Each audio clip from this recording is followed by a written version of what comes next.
Era tanto che volevo. Buonasera a tutti, quei che ne vede e quei que nos ascolta. Boa noite a todos, aqueles que nos assistem, que nos vê e nos escuta.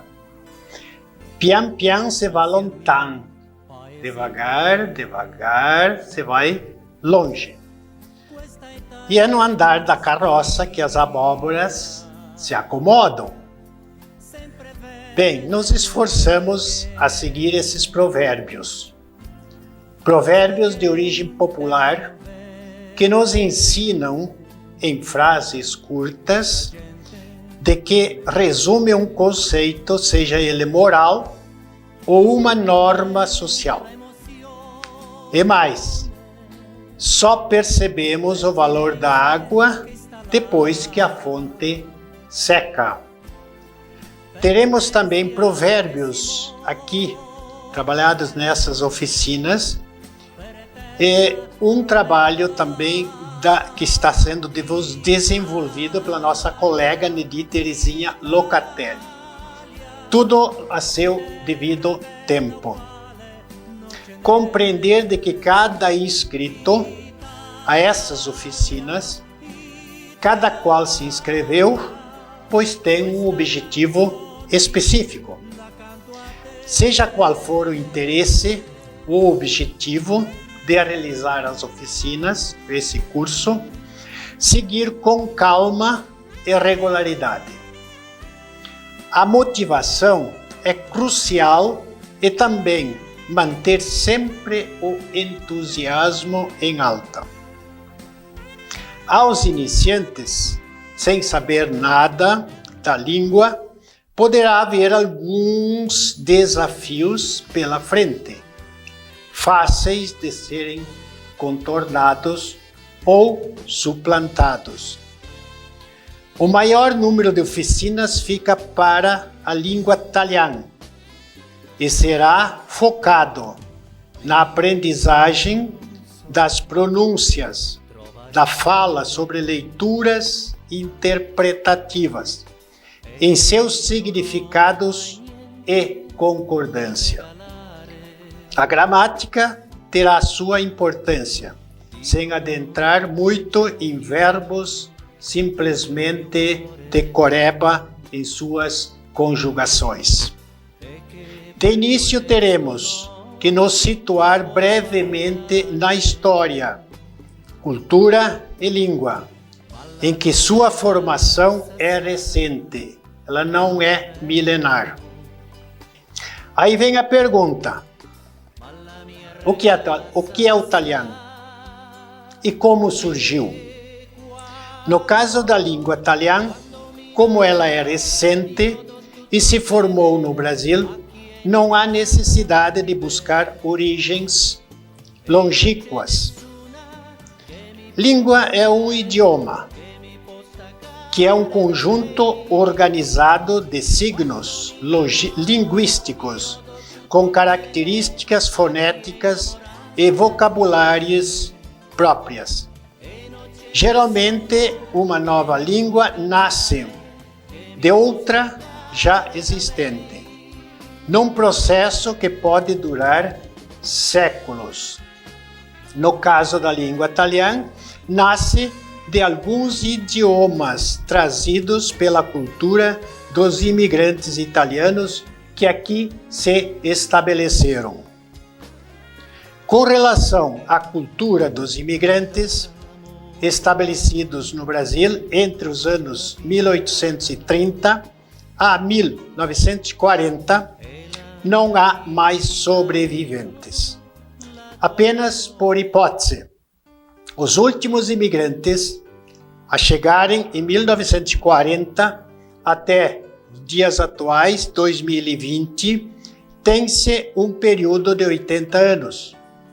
E dificilmente haverá alguém que ainda vive. Segundo estimativas, somos 30 milhões de descendentes. Esses ítalo-brasileiros mantêm-se e propagam os saberes e fazeres trazidos pelos imigrantes e que construíram sua história e cultura no Brasil, que é repassada de geração a geração. Existe um artigo de Nelson Niero Neto com Vinícius Galera, que ele conta que existem 30 milhões de descendentes. A Embaixada Italiana no Brasil, também em 2013, divulgou o número de 30 milhões de descendentes de italianos, cerca de 15% da população brasileira, metade no estado de São Paulo. Diríamos aqui, um parêntese, em 2013 até hoje são 7 anos. Se esses 30 milhões, cada um, teve um filho ou menos, quanto nós teríamos hoje?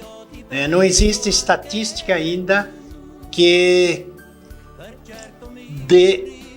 quantos nós somos no Brasil.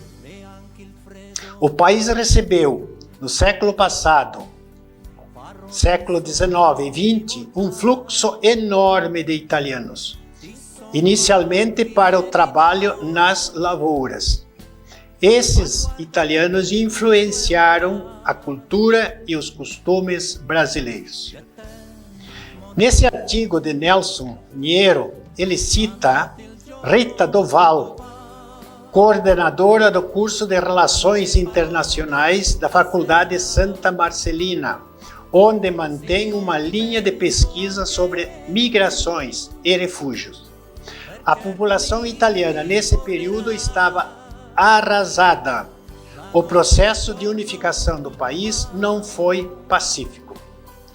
Foram guerras, conflitos e revoltas que assolaram a região onde hoje é a Itália, e onde antes havia diversos reinos independentes, que veremos a seguir. Primeiro, questiona-se se esses descendentes italianos sentem saudade da Itália.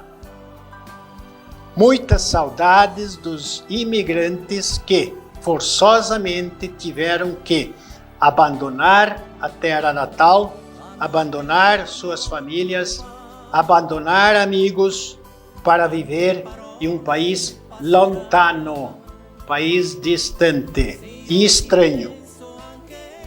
Saudade, segundo o dicionário da língua portuguesa, a palavra é um substantivo feminino, que significa sentimento melancólico, devido ao afastamento de uma pessoa, de uma coisa ou de um lugar, ou a ausência de experiências prazerosas vividas.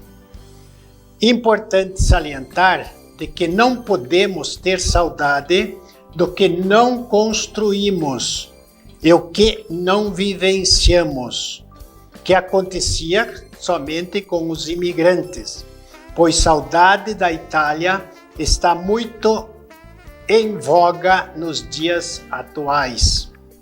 Podemos dizer, ao invés, curiosidade em conhecer, o que muda totalmente o sentido. Como posso amar o que não conheço? Então aqui há muitas distorções no Brasil, e quem não conhece bem a cultura tem entendimento.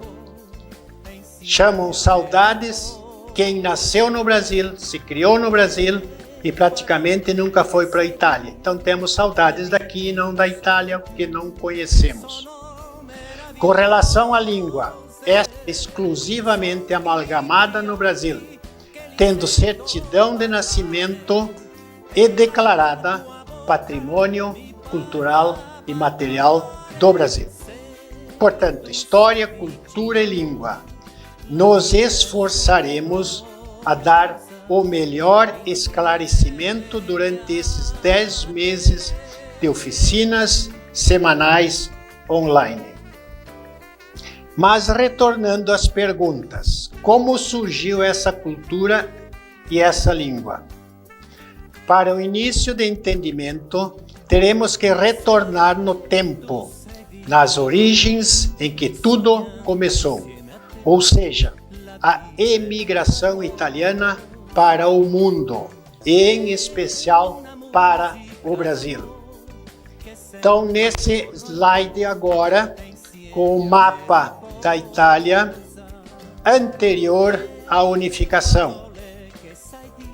A Península Italiana era constituída por diferentes reinos, diferentes ducados e diferentes jurisdições formada de repúblicas, de principados, muito distintos entre si.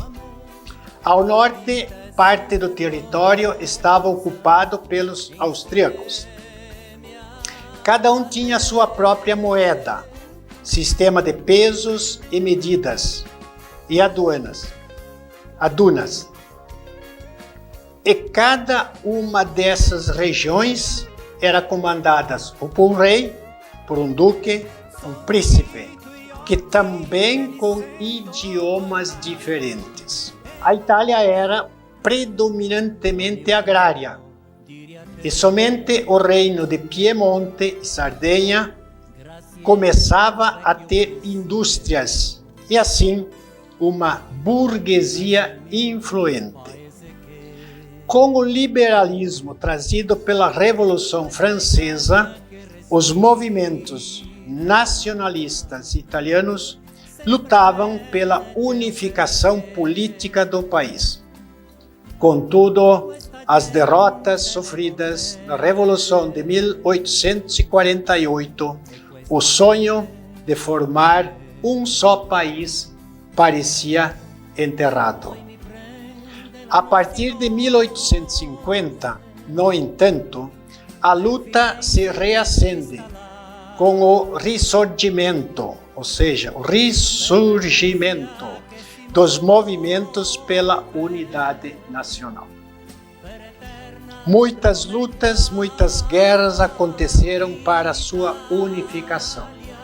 Então agora vejam o mapa da unificação da Itália no slide, que a unificação foi um processo de união entre vários reinos que compunham a Península Itálica após a expulsão dos austríacos, que ocorreu na segunda metade do século XIX e terminou em 1871.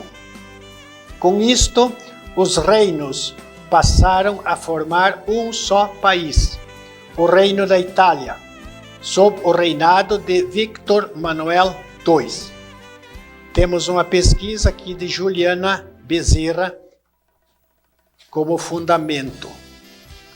Cabe destacar que na continuidade das lutas pela unificação, o revolucionário Giuseppe Garibaldi, ao lado da catarinense Anita, à frente de 1000 voluntários, conhecidos como Camisas Vermelhas, atacou o reino das duas Sicílias e criou condições para a libertação do domínio estrangeiro. Após isso, houve um plebiscito e os habitantes do reino das duas Sicílias decidiram que também queriam ser governados pelo rei Victor Emanuel II. A Itália e o mundo sofreram com início aos 28 de julho de 1914 a 1918 de proporções catastróficas, a Primeira Grande Guerra Mundial. Na Itália, com início em outubro de 1922 e os anos 1926, 27 e 28, a doutrina do fascismo é apresentada por Mussolini como um produto de seu exercício no poder na Itália dos anos 1920. Portanto, após todos esses sofrimentos de medo, de miséria, acontece a grande emigração italiana, que vai dos anos de 1930 a 1940. Eram camponeses miseráveis.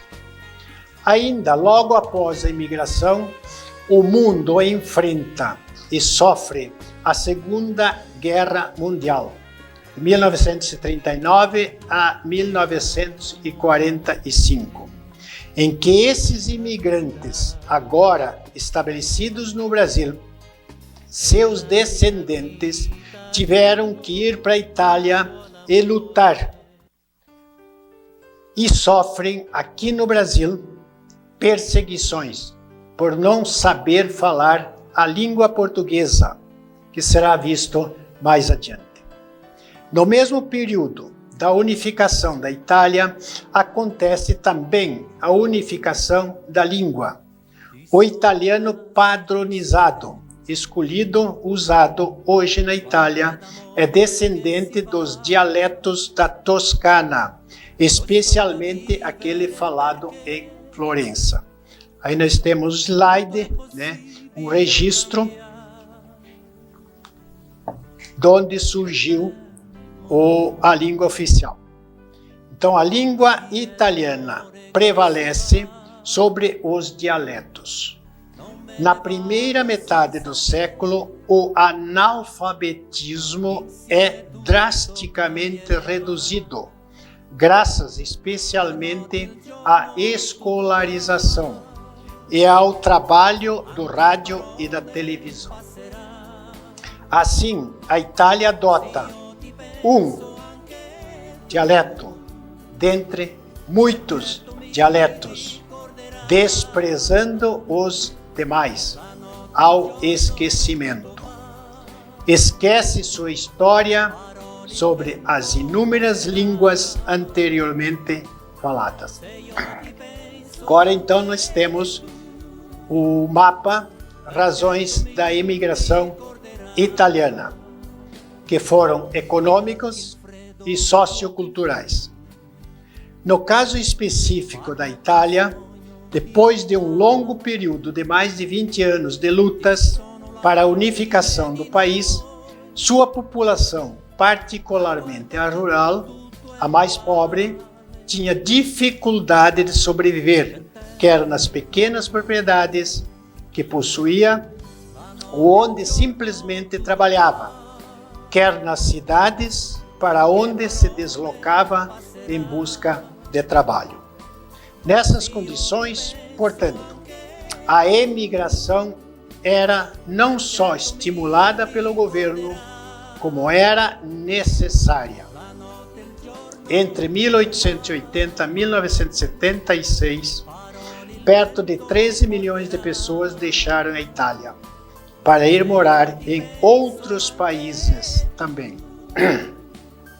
Uma solução de sobrevivência para as famílias. Assim é possível entender a saída desses brasileiros. Aqui nós temos então o IBGE, Brasil 500 anos, que fala sobre o número de descendentes no Brasil, que também colabora com os 13 milhões. Os italianos, como todos os demais imigrantes, deixaram seu país basicamente por motivos econômicos e socioculturais. A emigração, que era muito praticada na Europa, aliviava os países de pressões socioeconômicas, além de alimentá-los com um fluxo de renda vindo do exterior. E nada desprezível, pois era comum que imigrantes enviassem economias para os parentes que haviam ficado na Itália. Segundo a Embaixada Italiana no Brasil, também de 2013, divulgou o número de 30 milhões de descendentes de imigrantes italianos, cerca de 15% da população brasileira, metade no estado de São Paulo. Esses miseráveis se revoltavam contra o governo, como conta uma carta famosa que ficou na história. Aqui está em português, na verdade ela está no dialeto italiano. Então nós vamos lê-la em português. Um revoltoso escreveu para o ministro: Que coisa entendeis por uma nação, senhor ministro? É a massa dos infelizes. Plantamos e ceifamos o trigo, mas nunca provamos pão branco. Cultivamos a videira, mas não bebemos o vinho. Criamos animais, mas não comemos a carne. Apesar disso, vós nos aconselhais a não abandonarmos a nossa pátria. Mas é uma pátria a terra em que não se consegue viver do próprio trabalho? Essa foi uma carta-resposta de um italiano a um ministro de Estado de seu país, propondo as razões que estavam ditando a imigração em massa. Bom, agora nada melhor do que assistir um vídeo que faz toda essa retrospectiva dos 100 anos da imigração, dentre muitos outros que existem. E nós não temos um resguardo para guardar todos. Encontramos esse que é muito fabuloso. Portanto, assistam esse vídeo a seguir e vamos nos despedir por hoje. Fin lunedì que vem, até segunda-feira que vem e uma boa noite. Esteme bem tutti. Todos estejam bem. Grazie. Os Trucon. Um abraço a todos.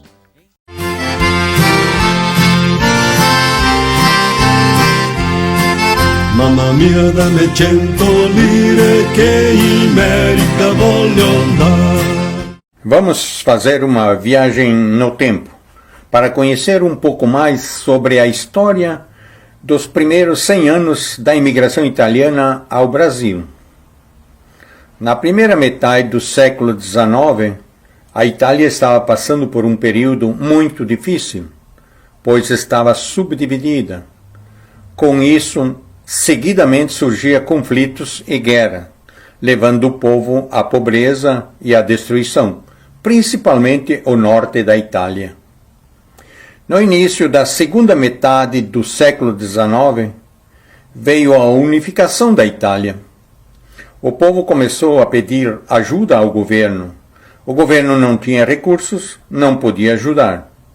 Surgiu o interesse do governo brasileiro em receber os italianos que quisessem imigrar para o Brasil.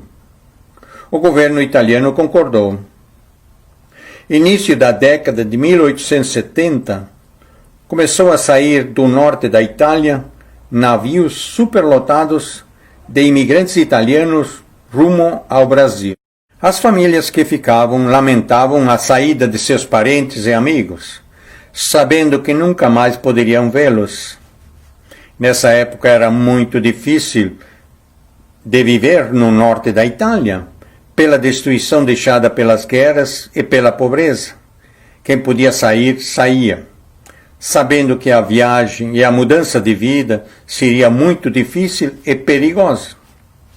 Ao sair de suas casas, uma carroça transportava a pouca bagagem que levavam, e as pessoas iam a pé até a estação ferroviária mais próxima.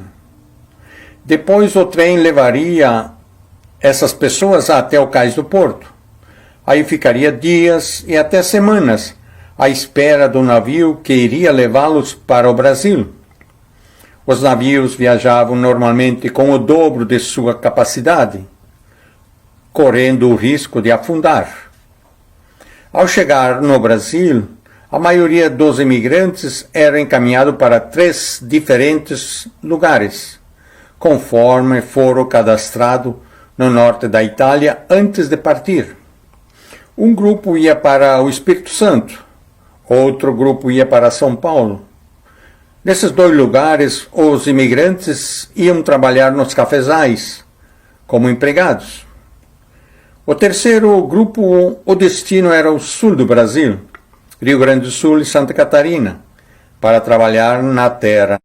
A maioria dessas famílias de imigrantes que iam para o sul seriam colocados na Serra Gaúcha. Nas décadas de 1870, 80 e 90, milhares de imigrantes italianos imigraram para o Brasil. As famílias que tinham como destino o Rio Grande do Sul, o fim da viagem era Porto Alegre.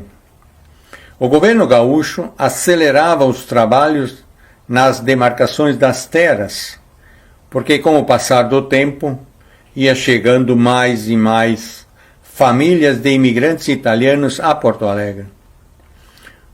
Os grupos de pessoas que faziam o trabalho de demarcar as terras tinha como princípio que todos os pedaços de terra deviam ter uma fonte de água ou acesso direto a um rio ou riacho que passavam entre os morros na Serra Gaúcha. Por isso as terras divididas eram estreitas e compridas. Algumas chegavam a 2.000 metros de comprimento. As famílias de imigrantes ficavam várias semanas em Porto Alegre antes de receber a terra. Ao ser chamada, a família recebia algumas ferramentas para derrubar a mata e trabalhar na terra, como facão, foice, machado, enxada e outros. E também recebia um pouco de alimento e semente para plantar, e uma arma para se proteger dos animais ferozes que habitavam a Serra Gaúcha. A maioria dessas famílias, para chegar a seu destino, que era o pedaço de terra que o governo havia dado, saíam de Porto Alegre em um pequeno barco a vapor. As famílias com destino à colônia dos Bugres, Caxias do Sul, o barco subia o rio Caí. As famílias com destino à colônia de Alfredo Chaves, Veranópolis, Garibaldi e Bento, subiam o rio Taquari. Depois, com um barco menor, seguiam viagem pelo rio das Antas. Eram usados os rios como caminhos, porque não existiam estradas. Os barcos iam o mais para cima possível, nos rios, levando as famílias de imigrantes, aproveitando para levar alimento para as famílias de imigrantes que já estavam estabelecidas no meio da mata. Depois retornava pegando produtos que estavam às margens dos rios para levar para Porto Alegre. Para chegar ao pedaço de terra, as famílias seguiam viagem a pé, com auxílio de cavalos e mulas para transportar a pequena bagagem que as famílias levavam junto.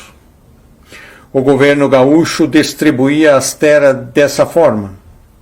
As famílias que tinham filhos grandes e um pouco de dinheiro recebiam uma colônia de terra. As famílias que tinham filhos pequenos e pouco ou nada de dinheiro recebiam meia colônia de terra.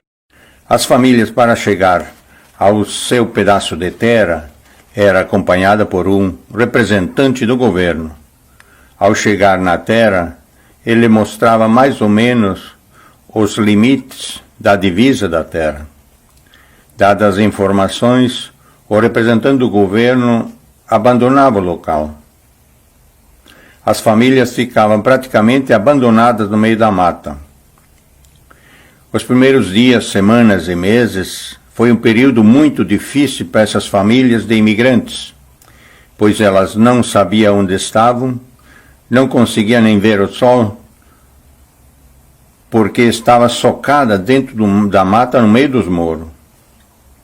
Nos primeiros tempos, se abrigava ao redor ou embaixo de troncos de árvore ou pequenas cavernas.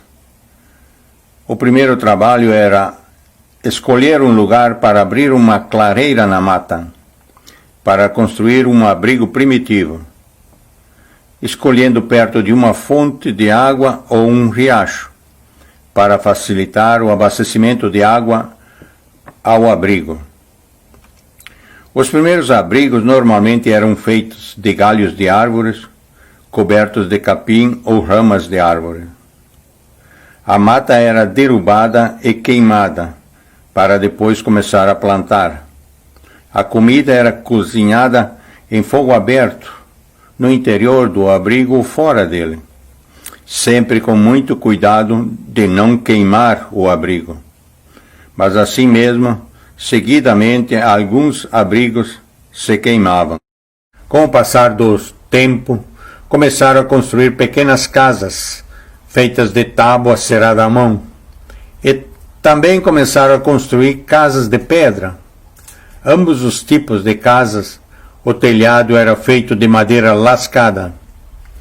Dentro começava a ser usado tábua como assoalho. Para cozinhar a comida, começava a surgir a chapa. Ainda tinha um risco muito grande de queimar a casa, porque para alimentar o fogo na chapa era usado lenha de metro. Seguidamente caía brasa no chão e pegava fogo o assoalho. O imigrante italiano acreditava no cristianismo, onde se formava um pequeno grupo de família.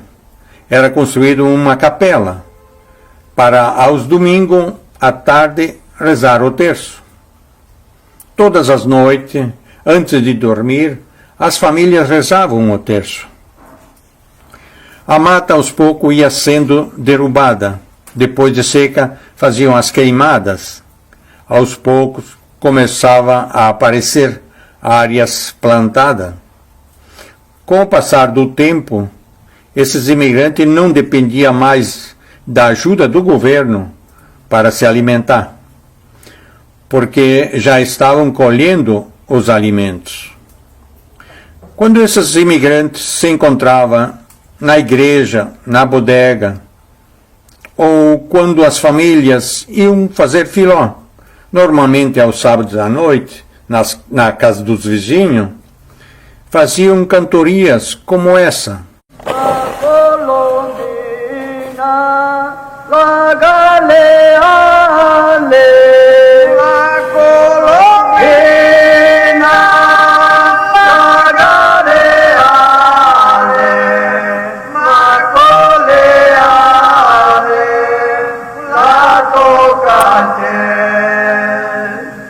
la toca il cielo, la toca in terra, la toca in cielo, la toca in terra, la primavera, la vuoi